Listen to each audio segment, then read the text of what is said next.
Hi everyone, it's Sue. I just want to thank you all so much for all the love and support you've given me throughout this season.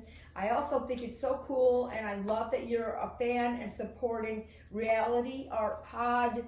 And I really hope you enjoy this recap. Take it away, Chenzo! Hi everyone, it's Chenzo from Reality Art Pod, here to talk about Survivor Season 47, Episode 14, titled The Last Stand, Part 2 of the season finale. Last week in finale Part 1, it was another week of the Rachel Power Hour. Our Rice Thief used her block a vote and idol to send Flipper of Hair and votes Andy to the jury, and won the mother off in the immunity challenge against Genevieve, whose fake idol couldn't save her from a 5th place finish. Before I dive in, I put a link in the description to my playlist where you can catch up on my previous recaps. If you like the content, consider liking and subscribing. My recaps aren't meant to replace the original material, so if you missed the episode, I put a link below to get started with a Paramount Plus subscription for free. But let's dive into it. After a soothing intro from Jazzy Jeff, the final four return to camp following Genevieve's departure. Teenie calls this the highlight of their 23 years of life. Sue is emotional and feels she made her daughter Chelsea proud for not getting voted out of the game. Sam is motivated and has come this far to win, and Rachel feels like the game is hers to lose.